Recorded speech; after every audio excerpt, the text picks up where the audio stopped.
My sister-in-law and I were having tea when she asked, "Why did you fake your pregnancy?" I set my cup down. "What?" Nebra wouldn't look at me. "Mom said that you made up your pregnancy and then faked your miscarriage. She's telling people you're unstable." I blinked, trying hard to process the fact that my mother-in-law Darla was telling people I faked my miscarriage. "Nebra, I lost my baby 6 weeks ago. I was 9 weeks pregnant. I bled through my clothes in my own bedroom.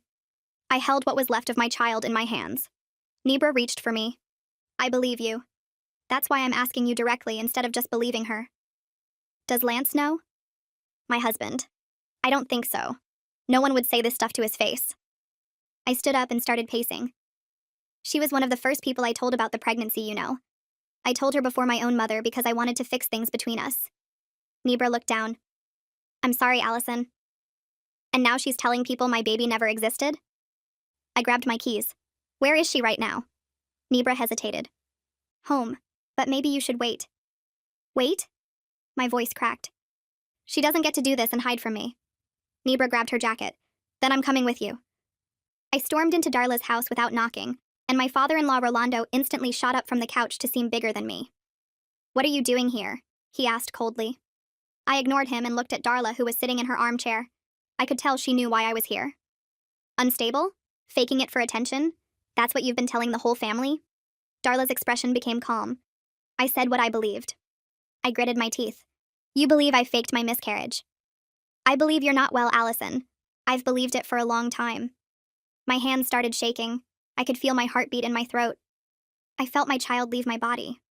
I was in a pool of my own blood. "And you're telling people it never happened?" Darla waved me off. "You've always been dramatic. This is just the latest performance." Rolando stepped between us, palms up like he was calming a dog.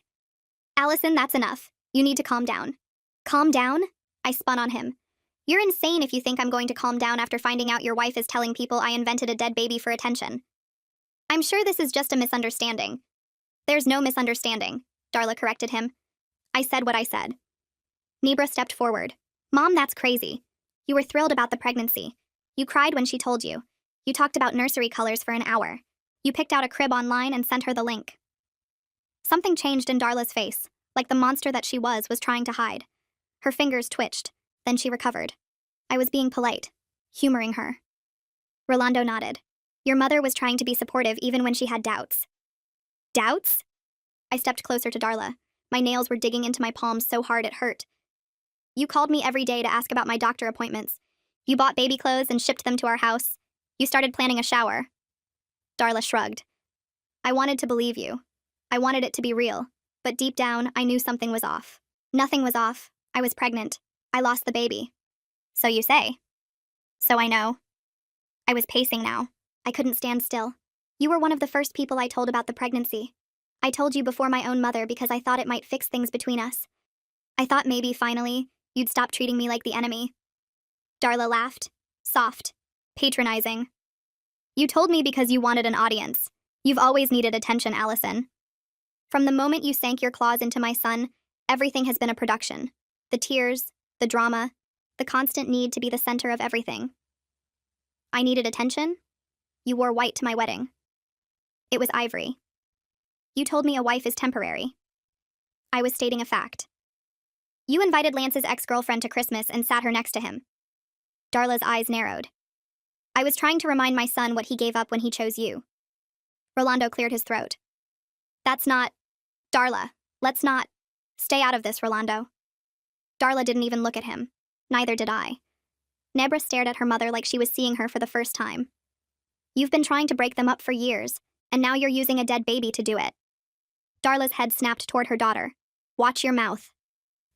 "Why? Because I'm finally saying what everyone's been too scared to say? You're obsessed with Lance. You can't stand that he loves someone more than he loves you." "That's enough." "It's not enough. You've been punishing Allison since the day she showed up because she took your precious son away from you. And now you're telling people she faked a miscarriage because... What? Because you can't handle that she was going to give him something you never could?" Rolando grabbed Nebra's arm. "You need to stop." Nebra yanked free. "Or what, Dad? You'll tell everyone I'm unstable too?" The room went silent. Rolando's face went red. He stepped back. I moved toward Darla again. My whole body was vibrating. "So that's it. That's what this has always been about. You never wanted him to choose me." And now that he has, now that we were building a family, you're trying to destroy me. Darla's mask slipped. Just for a second. Something ugly flashed in her eyes. You destroyed yourself. I'm just telling people the truth. The truth? My voice was rising now. I couldn't stop it. You don't know anything about the truth. You weren't there when I started bleeding. You weren't there when I screamed for Lance. You weren't there when the doctor told us there was no heartbeat. Because there was never a heartbeat to begin with. I stepped forward so fast Rolando flinched. But I didn't touch her. I just got close. Close enough to see her pupils dilate. What happened between us, Darla? What did you say to me before I lost my baby? Darla's jaw tightened. Nothing. You're lying. I'm not. The last conversation we had before I started bleeding. What did you say to me? Her eyes darted away. Came back. Darted away again. I don't remember. Yes, you do. I can see it on your face. Rolando moved toward us. Allison, that's enough. You need to. She's fidgeting. Nebra's voice cut through. Look at her hands. I looked. Darla's hands were trembling. She was gripping her own elbows so hard her knuckles were white. Nebra stepped around her father. You always fidget when you're lying, Mom. You've done it my whole life. Every time you got caught in something, your hands gave you away. Darla shoved her hands behind her back. That's ridiculous. Then why are you shaking? Rolando tried to get between us again. This has gone far enough. Nebra blocked him. Let her answer, Dad. For once in your life, stop protecting her and let her answer. Rolando froze. He looked at his wife, then at his daughter. Then he stepped back. I walked right up to Darla, close enough to watch her throat move as she swallowed. What did you say to me, Darla? Her breathing was getting faster, shallower. Sweat was beading at her hairline. This is ridiculous. I don't have to. Say it. Darla flinched like I'd hit her. Say what? Whatever you said to me that day, say it again, right now, to my face. Her whole body went rigid. Her mouth opened. Nothing came out. Her lips trembled. Her eyes went wet. She looked like an animal caught in a trap. Say it, Darla. Get out of my house. She screamed it. The words tore out of her throat so loud Rolando took a step back, but her voice cracked on the last word. Her hands flew up to her face. Her whole body was trembling now. And her eyes, I saw it. The way they went wide and desperate. The way her lower lip quivered before she bit down on it so hard it turned white. The way her whole face collapsed for just a second before she caught herself. That wasn't anger. That was guilt. Raw and desperate and barely hidden. Rolando grabbed my shoulder. His grip was bruising. Get out. Now. Both of you. He pushed us toward the door. I stumbled over the threshold. Nebra caught my arm. The door slammed behind us. We stood on the porch for a moment. Neither of us moved. Then Nebra took a breath. Come on. We walked to the car and Nebra started the engine but didn't pull out. Her hands were tight on the steering wheel. What did she say to you before the miscarriage? What happened between you two? I stared at the house, at the curtain moving in the front window. I don't know why she's doing this yet. I turned to Nebra. But I saw her face. What she said to me that day, she remembers every word. And she's been running from it ever since. I know what you're thinking. Why would Darla do this? Why would she tell everyone I faked my pregnancy? What could possibly make a woman lie about her own grandchild's existence? I've been asking myself the same thing. But to understand what's happening now, you need to understand what came before. Darla didn't just wake up one day and decide to hate me. This has been years in the making. Let me take you back to the beginning. The first time I met my mother-in-law. The moment she decided I was the enemy. Lance and I had been dating for a year when he told me he wanted me to meet his parents. I was nervous but excited because I thought this was a good sign. He was serious about me and he wanted me in his life. We drove to their house on a Sunday afternoon, and I remember smoothing down my dress in the car. I checked my makeup in the mirror because I wanted so badly to make a good impression. Lance squeezed my hand and said, "They're going to love you." He was wrong. We walked in and Darla was already seated at the dining table. She didn't get up to greet me and she didn't smile. She just looked me up and down like she was judging livestock. Rolando shook my hand and said something polite, but Darla just gestured to a chair. Sit. Food's getting cold. Dinner was awkward and Darla asked me questions that felt more like interrogations. Where did I grow up? What did my parents do? How much money did I make? I answered everything as politely as I could, but I could feel her judging every word that came out of my mouth. Then Lance mentioned that we were looking at apartments together and that we were planning to move in together next month. Darla nearly spit out her wine. She set her glass down slowly and stared at her son. Excuse me? Lance smiled, completely oblivious to the shift in the room. We found a great place downtown. 2 bedrooms, big kitchen. Allison's been wanting a place with more light, and you've been dating for a year and you're already moving in together? That's usually how it works, Mom. That's usually how it works when someone is trying to trap you. The table went silent and I felt my face go hot. My heart was pounding so hard I could hear it in my ears. Lance's hand found mine under the table and he squeezed tight. Mom, that's completely out of line. Darla ignored him completely. Her eyes were locked on me like I was prey. That's what women like you do, isn't it? Find a man with a good job, a good family, and sink your claws in before he realizes what's happening. I couldn't stay quiet. Women like me? You don't even know me. We just met and you're already deciding what kind of person I am? Darla's lip curled. I know exactly what kind of person you are. Lance stood up so fast his chair scraped against the floor. Apologize. Right now. Darla laughed like he'd told a joke. I'm not apologizing for telling the truth. Then we're leaving. Lance pulled me up with him and started grabbing our coats. Rolando finally spoke up from his end of the table. Son, sit down. Your mother didn't mean... She meant every word. Lance was already heading for the door. And until she apologizes, we're done here. We left and Darla never apologized. But 2 weeks later, she called Lance crying and saying she missed him. She said she'd try to be better and he wanted to believe her. I wanted to believe her too, so we gave her another chance. That was my first mistake. And she proved that her apologies were meaningless because her next scandal was at my wedding. My heart dropped to my ass when I saw her wearing an ivory dress. Not white, but ivory. Close enough that everyone noticed, but she still had plausible deniability because it wasn't white. It's ivory. My own mother pulled me aside when she saw her. Do you want me to say something to her? My mom asked. I told her no because I didn't want drama on my wedding day. I just wanted to marry the man I loved, and I refused to let Darla ruin that. The ceremony started, and everything was beautiful. The flowers, the music, the way Lance looked at me when I walked down the aisle. I felt like the luckiest woman in the world. Then Darla started crying. Not quiet tears, but loud theatrical sobs that echoed through the entire church. Everyone turned to look at her, and the officiant actually paused. Lance's jaw tightened, and I watched Rolando rub her back and whisper something. But Darla just sobbed louder. I'm losing my son, she wailed. I'm losing my baby boy. I stood at the altar squeezing my bouquet, watching my mother-in-law make my wedding about her. My eyes were burning, but I refused to cry. Lance squeezed my hands and whispered, Ignore her. This is our day. We got through the ceremony and we said our vows and we kissed. For a few hours at the reception, I let myself be happy. I danced with my husband and laughed with my friends and pretended everything was perfect. Then Darla found me alone by the bar. She grabbed my arm and pulled me aside with her grip tighter than it needed to be. Enjoy this while it lasts, she said. Her voice was sweet, but her eyes were ice cold. I tried to pull away, but she held on.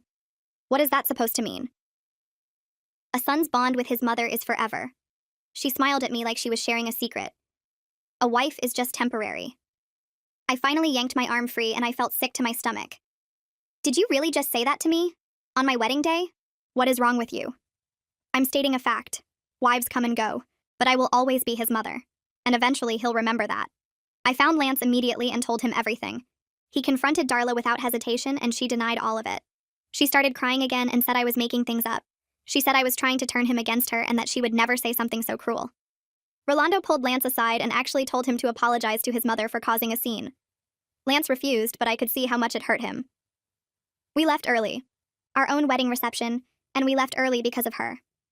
That night in our hotel room, I cried in my husband's arms. Why does she hate me so much? I asked him. What did I ever do to her? He held me tighter, but he didn't have an answer.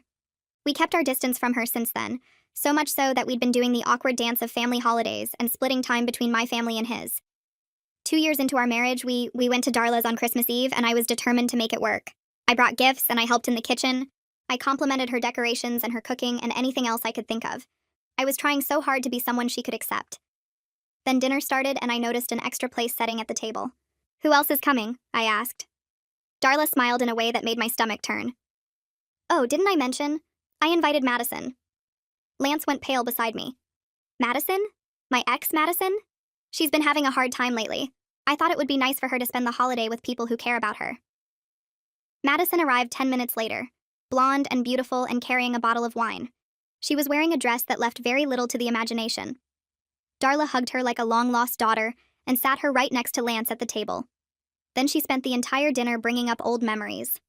Remember when you two went to Mexico? You were so happy together. Remember prom? You looked so handsome in that tuxedo, Lance. I always thought you two would end up together.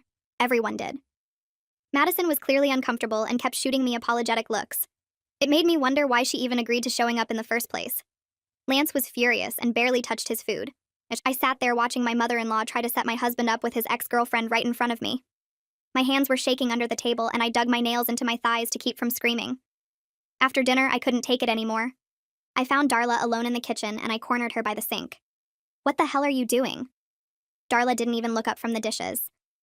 "I don't know what you mean." "You invited his ex. You sat her next to him. You've been reminiscing about their relationship all night like I don't even exist." "I was just being friendly. Madison is like a daughter to me." "You're trying to break up my marriage. Just admit it." Darla finally turned to face me and she wasn't pretending anymore. The mask was completely off and I could see the real her. "My son had a future before you. A real future with real potential. And you derailed it. He chose me, Darla. That was his decision. He made a mistake. He married me. He loves me." Darla stepped closer and her voice dropped to something low and threatening. "You think a ring means anything? You think a piece of paper means he's yours forever?" She smiled and it was the coldest thing I'd ever seen. "I've been his mother for 30 years. I know him better than you ever will. And eventually, he'll wake up and realize what he lost when he chose you." I stood my ground even though my heart was racing. "I'm not going anywhere, Darla. No matter what you do, I'm not leaving him." Her smile didn't waver. "We'll see." After that Christmas, I was completely done. Exhausted in my bones. I told Lance I couldn't do it anymore, and I couldn't keep fighting his mother while pretending everything was fine.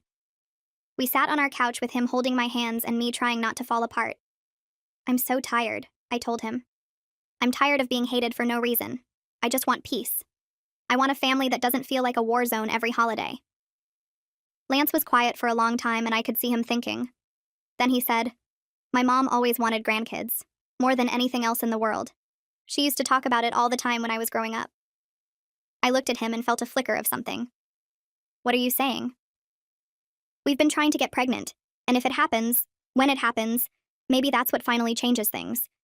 Maybe a grandchild is what makes her accept you." I wanted to laugh. After everything Darla had done, he thought a baby would fix it? But I looked at his face and he was so hopeful. So desperate for his mother to be the person he wanted her to be. "If I get pregnant," I said slowly, "you want me to tell her first? After everything she's done? I want us to tell her first. Together. Show her that we're including her. That we want her to be part of this." Every instinct I had was screaming that it was a mistake. But I loved my husband more than I feared his mother. And I was so tired of fighting. "Okay," I said finally. "We'll tell her first. But if she does anything, she won't. This will change everything. I know it will." 2 months later, I was pregnant. I found out on a random morning while staring at 2 pink lines on a plastic stick. I cried so hard I could barely breathe. Happy tears and terrified tears and everything in between. Lance held me and we laughed and we planned, and for a few perfect days it was just ours. Our secret. Our miracle. Then we told Darla. I was bracing myself for the worst. For her to accuse me of trapping him again or question if the baby was even his. I was ready for some new cruelty I hadn't anticipated. But Darla surprised me. The second the words left Lance's mouth, her face crumpled and tears spilled down her cheeks. She pulled me into a hug, and it was the first real hug she'd ever given me. "I can't believe it," she whispered against my hair. "I'm going to be a grandmother. I've wanted this for so long." She was a completely different person after that. She called me every day to check in and asked about my symptoms and my cravings. She sent baby clothes to the house and started a Pinterest board for nursery ideas. She even apologized, sort of. "I know I haven't always been easy on you," she said one afternoon on the phone. "But I want things to be different now, for the baby. This is a fresh start for all of us." I wanted to believe her. God, I wanted to believe her so badly that it hurt. I told Lance that maybe he was right. Maybe this was what we needed. A reason to move forward together. For 6 weeks, Darla was the mother-in-law I had always dreamed of having. Warm and supportive and genuinely present. I let my guard down, and I let myself hope that things could actually be different. That was my second mistake. Next thing I knew, we were fighting on a Sunday. I actually got whiplash from it all. Darla came over for lunch and everything was fine. We were talking about the pregnancy and about baby names and about the future. I was actually enjoying myself. Then Darla mentioned the delivery room. "I've been thinking about what I want to wear," she said casually while cutting her salad. "Something comfortable but nice. I want to look good in the first photos." I felt my stomach tighten. "Photos? What photos?" "Of the birth, of course. I want to be there when my grandchild comes into the world. I wouldn't miss it for anything." I glanced at Lance and he looked as surprised as I felt. Neither of us had discussed this with her. "Darla," I said gently, trying to keep my voice calm, "I really appreciate that you want to be there. But I've already decided that my mom is going to be in the delivery room with me." Darla paused. She looked up at me slowly. "Your mother?" "It's nothing personal. I just want my own mom there for that moment. It's really important to me. The warmth drained from Darla's face and I watched it happen in real time. The softness in her eyes hardened into something cold. Her smile flattened into a thin line. After everything I've done, she said slowly. After how hard I've tried to be there for you these past weeks, you're shutting me out for her? I'm not shutting you out. You can visit right after. You'll be one of the first people to hold the baby. I promise. I've waited years for this. Darla's voice was rising and her hands were gripping the edge of the table. Years, Allison. I have done everything right. I have been supportive and kind and patient, and you're telling me I don't get to see my own grandchild born? Lance stepped in. Mom, it's Allison's choice. It's her body and she gets to decide who's in the room. Darla's head snapped toward him like he'd slapped her. Her body? That's my grandchild in there. My blood. It's our child. And we get to decide. You don't decide anything. Darla stood up so fast her chair nearly fell over. She decides. She always decides. You just go along with whatever she wants because she's got you wrapped around her finger. Lance stood up too. That's not true and you know it. It is true. You used to be my son. My loyal, loving son who cared about my feelings. And ever since she came along, you've turned into her puppet. You don't even see it. She's manipulated you so completely that you actually believe you're making your own choices. I couldn't stay quiet anymore. Don't you dare talk about him like that. He's not a puppet. He's a grown man who can think for himself. Darla turned on me and all the warmth she'd shown for the past 6 weeks was completely gone. This was the real Darla. The one I'd always known was hiding underneath. You, she said, pointing at me. You've taken everything from me. My son. My family. My place in his life. And now you're trying to take this too. The one thing I wanted more than anything in the world. I'm not taking anything from you. I'm asking for one boundary. Just one. My own mother in the delivery room. That's it. One boundary? You've put up walls since the day you met him. You've poisoned him against me and turned him into someone I don't even recognize anymore. He recognizes himself just fine. He just stopped letting you control every aspect of his life. Darla's face twisted into something ugly. Something dark and hateful passed through her eyes. You think you've won? You think because you're carrying his child that you've finally beaten me? This isn't a competition, Darla. This has never been a competition. I just want to have my baby in peace. Everything is a competition. And you've been trying to take my son from me since the day you met him. But I know what you are. I've always known exactly what you are. Lance grabbed his mother's arm. Mom, stop. You need to calm down. This is insane. Darla yanked free and her eyes never left mine. You want to know what I think? I think you got pregnant on purpose. I think you've been planning this since the day you met him. A baby to trap him forever. To tie him to you so he can never come back to his real family. There it is. The accusation I knew she would make. The one I was waiting for her to make. That's not true, and you know it. It is true. And you know what else? She stepped closer to me and her voice dropped to something low and venomous. I could see the hatred in her eyes. I hope your baby dies. The words hit me like a physical blow. I actually stepped backward and my hand went to my stomach. Lance went completely white. What did you just say? Darla didn't repeat it. She just stood there, breathing hard, her face twisted with hatred and triumph. Get out! Lance said, and his voice was shaking with rage. Get out of our house right now! Darla grabbed her purse and walked to the door. She stopped with her hand on the handle and looked back at us. You'll regret this. Both of you will regret this. Then she was gone. 1 week later, I got cramps in the middle of the night. I thought it was normal. Thought they were growing pains or something the doctor had mentioned. But then the blood came and it didn't stop. I was sitting there on my bed in a pool of my own blood. I woke up Lance, screaming and crying. He drove me to the hospital and I remember gripping his hand so hard I left marks on his skin.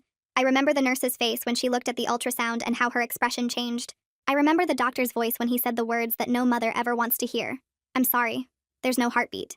I don't remember much after that. Just fragments of that horrible day. Lance holding me while I sobbed into his chest. The drive home in complete silence. The empty nursery we'd already started decorating with the crib Darla had picked out. The baby clothes she had sent, still folded in a drawer, never to be worn.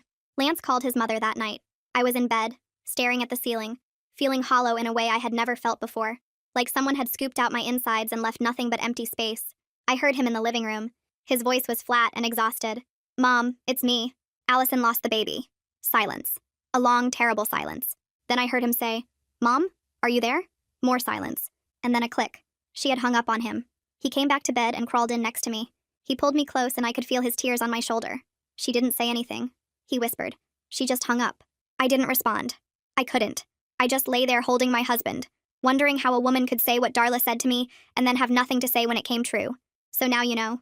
You know what I've been dealing with for years. You know what kind of woman Darla really is. And you know what she said to me before I lost my baby. She thinks I've forgotten. She thinks I buried it with everything else she's put me through. But I remember every word. And I know she does too. I saw it in her face when I confronted her at her house. The panic. The guilt she's trying to drown by calling me crazy. There's a family BBQ this weekend. Everyone who thinks I faked my miscarriage will be in one room. Darla will be there too. Hiding behind Rolando. Hiding behind her lies. But she can't hide from me. Not anymore. I'll update you guys after. This ends this weekend. The BBQ was at Lance's Aunt Hazel's house. We pulled up and I could already see the cars lining the street. Lance turned off the engine, but neither of us moved. We don't have to do this, he said quietly. Yes, we do. I squeezed his hand. I'm not going to hide while your mother destroys my reputation. I'm not going to let her win. He nodded and we got out of the car. We walked up the driveway together and I could feel my heart pounding in my chest. The backyard was full of people. Cousins and aunts and uncles and family friends. The smell of burgers on the grill. Kids running around with sparklers. It looked like any normal family gathering. Then we walked through the gate and everything changed. Conversations stopped mid-sentence. Heads turned. Eyes darted away when I tried to meet them. Someone whispered something and I caught the words, attention, and never even pregnant, before they noticed me looking. I felt Lance's hand tighten around mine. Ignore them, he murmured. We're doing this together. We walked further into the yard, and I could feel every single person watching us, judging us. Some of them wouldn't even look at me directly. They just stared at the ground or suddenly became very interested in their drinks. I spotted one of Lance's cousins standing by the drink table. Her name was Brooke, and we'd always gotten along at family events. She used to compliment my outfits and ask about my job. Now she looked like she wanted to disappear into the ground. I walked over to her and she physically stiffened. Brooke, hi. She wouldn't meet my eyes.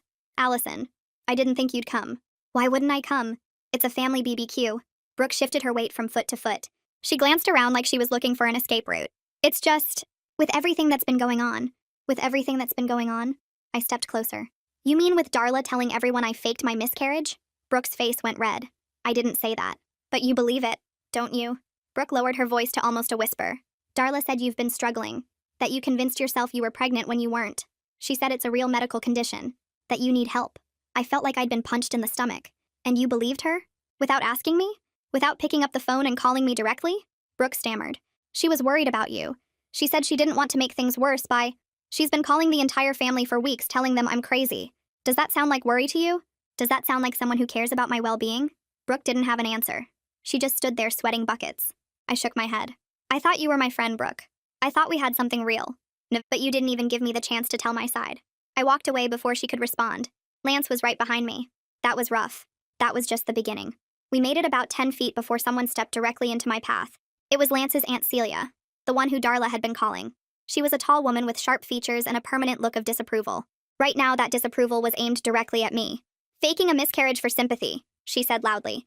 Loud enough for the people around us to hear. That's a new low, even for you. I felt my blood turn to ice. Excuse me? You heard me. Aunt Celia crossed her arms. Darla told me everything. There was no baby. You made the whole thing up because you're desperate for attention. You've always been desperate for attention. I stepped closer to her. Close enough that she had to look me in the eye. Say that again. Aunt Celia didn't back down. There was no baby. You invented a pregnancy to trap Lance and then invented a miscarriage when it stopped being useful. Everyone knows it. Everyone knows it? My voice was rising, but I didn't care. Everyone knows something that isn't true because Darla picked up a phone and lied to them. And none of you thought to ask me. None of you thought to check if maybe the woman who wore white to my wedding might not be telling the truth. It was Ivory, Aunt Celia said automatically. Oh my God. I laughed, but there was no humor in it. You're all drinking the same Kool-Aid. Did she give you a script? Lance stepped forward. His jaw was tight and I could see the vein pulsing in his temple.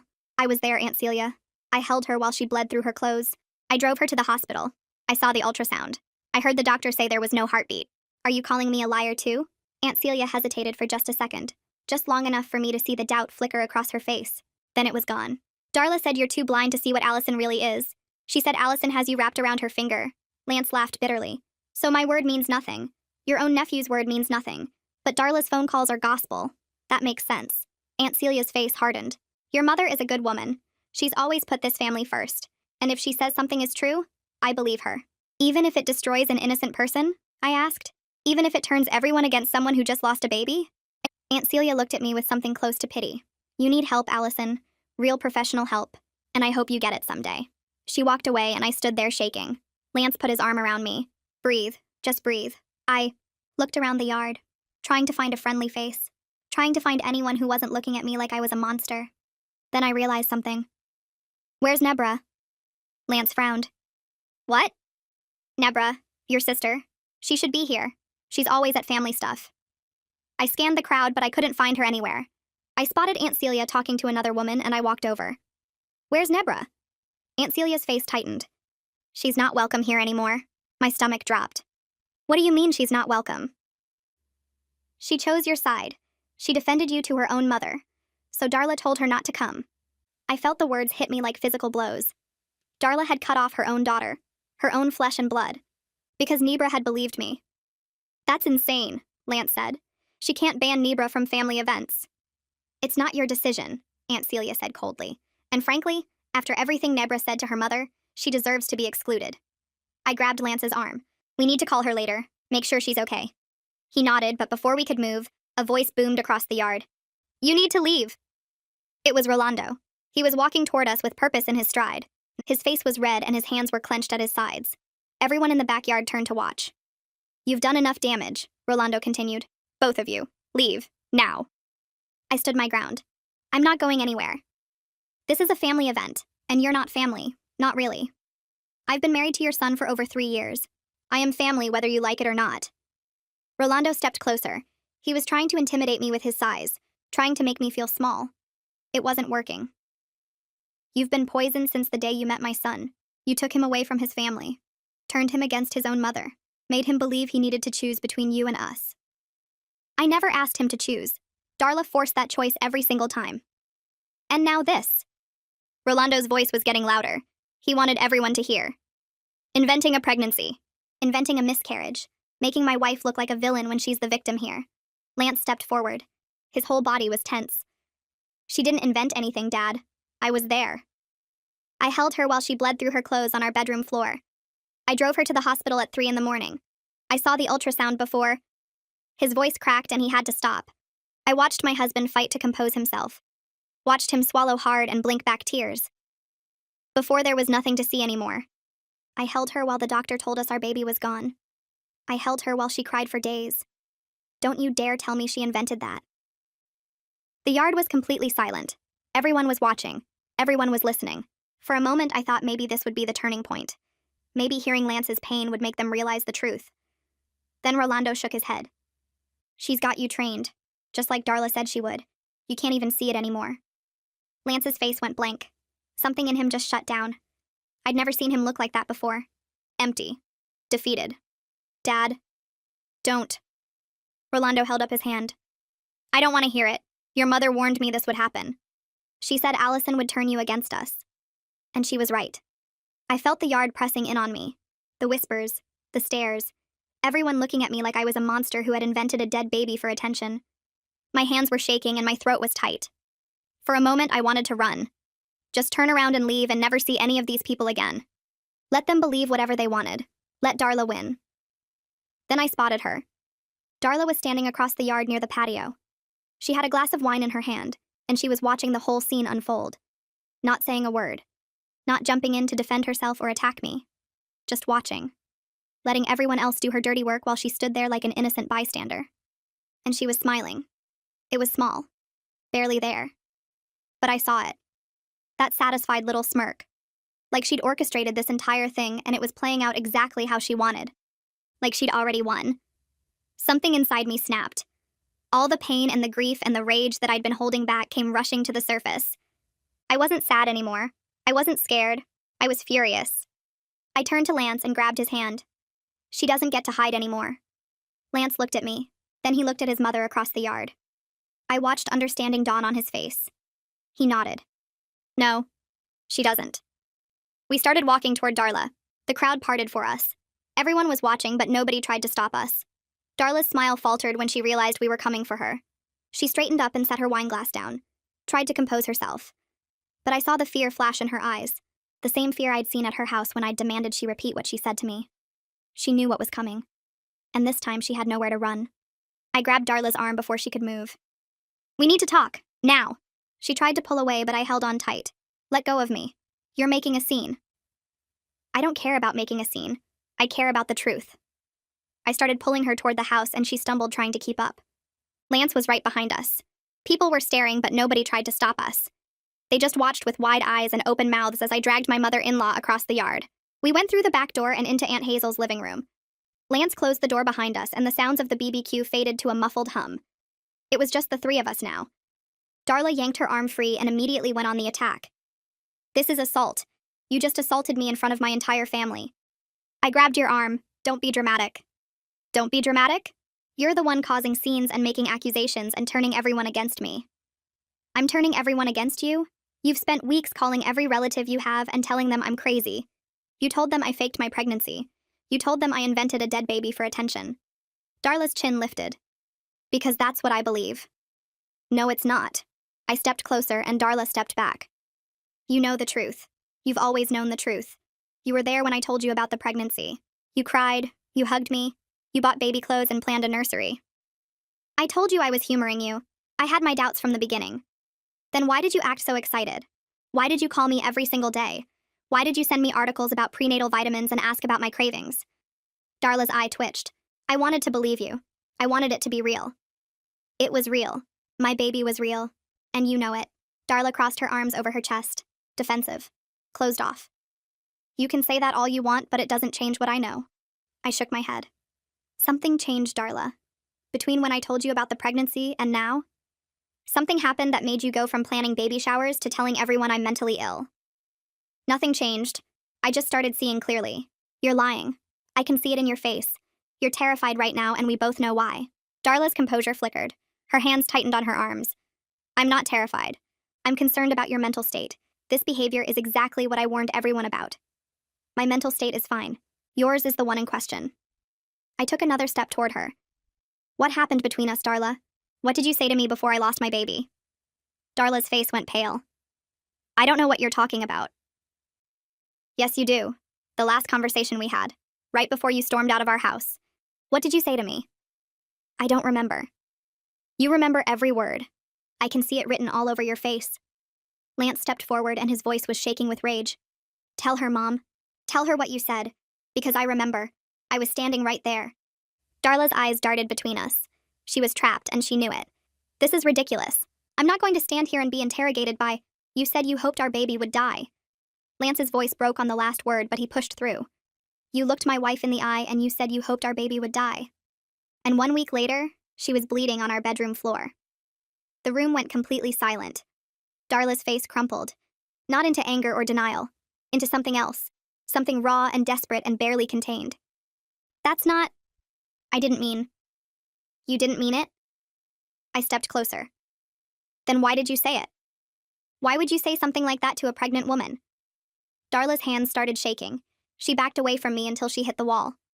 I was angry. I wasn't thinking. I didn't actually want... You said the words, Darla. You looked at me and you said you hoped my baby would die. And then it happened. Darla's whole body started trembling. Her face was white and her eyes were wet and her breathing was coming in short, shallow gasps. I didn't. I couldn't have. That's not possible. Words can't... Why have you been telling everyone I faked my pregnancy? I asked. My voice was quiet now, almost gentle. Why have you been spending weeks convincing your entire family that my baby never existed? Darla shook her head. Tears were streaming down her face. Because I can't. I can't live with it. I can't sleep. I can't close my eyes without seeing. She choked on a sob. Without seeing what? The ultrasound. The heartbeat. That little flutter on the screen. I was so happy when you told me. I was so excited to be a grandmother. And then I said those words, and a week later. She couldn't finish. Her legs gave out and she grabbed the back of a chair to stay upright. Her whole body was heaving with sobs. If there was no baby, she whispered. If I can make everyone believe there was never a baby, then I didn't kill it. Then I didn't. I didn't. The truth hung in the air between us. Heavy and horrible and finally out in the open. Darla wasn't trying to destroy me. She was trying to destroy the reality of what she'd done. If the baby wasn't real, her words couldn't have killed it. If I was crazy and making things up, then she wasn't a monster who wished death on her own grandchild. I see that heartbeat every night, Darla sobbed. Every time I close my eyes, that little flutter, and I hear my own voice saying those words, over and over. I can't make it stop. I watched her break apart in front of me. This woman who had tormented me for years, who had worn white to my wedding, who had invited my husband's ex to Christmas dinner, who had told me a wife is temporary, who had spent weeks destroying my reputation to save herself from her own guilt. I should have felt satisfaction, vindication, victory. Instead, I just felt empty, and tired, and sad. You don't get to rewrite what happened to me, I said quietly. You don't get to erase my baby's existence because you can't face what you did. Darla nodded weakly, still sobbing, still barely able to stand. I know. I'm sorry. I'm so sorry. Lance stepped forward. His face was hard, but I could see the tears in his eyes. Being sorry isn't enough, Mom. You destroyed Allison's reputation. You turned our entire family against her. You made everyone think she's crazy. I know I did. So you're going to fix it. Darla looked up at him with terror in her eyes. What? You're going to walk out there right now and you're going to tell everyone the truth. All of it. That the baby was real. That the miscarriage was real. That you've been lying for weeks. Darla shook her head frantically. I can't face them. They'll never look at me the same way again. That's not my problem. Lance's voice was ice cold. You should have thought about that before you started making phone calls. Please, Lance. I'm your mother. I'm begging you. And Allison is my wife, the woman you've been torturing for years, the woman you wished death on, the woman whose dead baby you've been denying. He stepped closer to her. You're going to tell them everything, including what you said to her before the miscarriage. Darla's face went even paler. I can't say that. I can't tell them I said that. You can and you will, or you'll never see me again. Darla stared at him. You don't mean that. I mean every word. Tell them the truth right now or I'm done. We'll move to another state. You won't know where we are. You won't have our phone numbers. You'll never meet any children we have in the future. I will cut you out of my life completely and permanently. Lance, please. Those are your options, Mom. The truth or your son. Pick one. Darla looked at me, then back at Lance, then at the door that led to the backyard where her entire family was waiting. Her face crumpled again and fresh tears spilled down her cheeks. I can't. Then we're done. Lance took my hand and started walking toward the door. Wait! Darla's voice was desperate, broken. Wait, I'll do it. I'll tell them. Lance stopped, but he didn't turn around. Everything. Including what you said. Including what I said. Darla's voice was barely a whisper. Lance finally turned. He walked over to his mother and took her arm. Not gently. Then let's go. We walked out the back door and into the yard. Everyone was still there, still watching, still waiting to see what would happen next. The crowd parted as we walked through. I could see the confusion on their faces. Darla was crying. Lance was practically dragging her. Something had clearly happened, but they didn't know what. We stopped in the middle of the yard. Everyone formed a loose circle around us. Rolando pushed his way to the front. What's going on? Darla, what happened? Darla couldn't speak. She was shaking so hard she could barely stand. Lance kept her upright with his grip on her arm. Tell them, he said. Tell them what you told us. Darla looked around at the faces of her family, her sisters, her nieces and nephews, her cousins and in-laws, the people who had believed her lies without question. I lied, she whispered. What? Someone in the back called out. Speak up. I lied. Darla's voice cracked, but it was louder now. About Allison, about the pregnancy, about everything. The crowd went silent. Darla took a shaky breath. Allison didn't fake her pregnancy. She didn't fake the miscarriage. The baby was real. I knew it was real. I was there when she told me. I cried. I was so happy. She choked on a sob. And I've been telling everyone she made it up because I couldn't. I couldn't face what I did. Aunt Celia stepped forward. What do you mean what you did? Darla, what are you talking about? Darla looked at her sister and then looked away, like she couldn't bear to meet her eyes. Before Allison lost the baby, we had a fight. About the delivery room. About who would be there when the baby was born. She paused. Her whole body was shaking. And I said something terrible. What did you say? Aunt Hazel asked quietly. Darla squeezed her eyes shut. Tears streamed down her cheeks. Her voice came out as barely a whisper. I told her I hoped her baby would die. The yard went completely silent. I could hear birds chirping in the trees, a car driving by on the street, the distant sound of children playing somewhere in the neighborhood. But here in this yard, nobody moved. Nobody spoke. Nobody even seemed to breathe. And 1 week later, Darla continued, she had a miscarriage, and I couldn't. I couldn't live with it. I couldn't sleep or eat or think about anything else, and I heard my own voice saying those words. She opened her eyes and looked around at her family. So I told myself it wasn't real. And then I told everyone else it wasn't real. Because if there was no baby, then I didn't kill it. The silence stretched on. I watched faces around the yard cycling through shock and disbelief and horror and disgust. Aunt Celia's face had gone completely white. She stepped toward me slowly. Allison, I'm so sorry. I had no idea. If I had known. If you had known what? I cut her off. If you had known the full story, you wouldn't have called me mentally ill? You wouldn't have accused me of faking my dead baby? Aunt Celia stammered. I was just. Your mother-in-law said. My mother-in-law is a liar. And instead of asking me for my side, you took her word as gospel. You all did. I looked around the yard, at all the faces who had judged me, whispered about me, looked at me like I was crazy. I don't forgive any of you. You believed her without question. You didn't call me. You didn't ask how I was doing after my miscarriage. You just decided I was a liar and a fraud because Darla told you I was. Nobody said anything.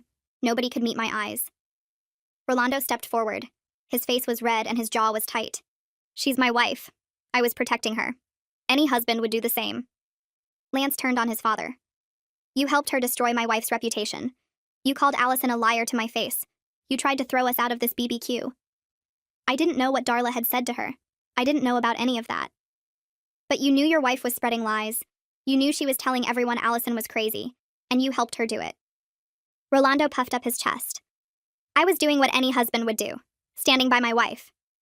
Lance stared at him for a long moment. Then he shook his head. Apologize. Right now. To Allison. I don't think. Apologize or you're dead to me too. Rolando looked around the yard. Everyone was watching. Everyone was waiting. He had no allies left. No one was going to defend him. His shoulders slumped. He looked at me and his face twisted like the words were physically painful. I'm sorry.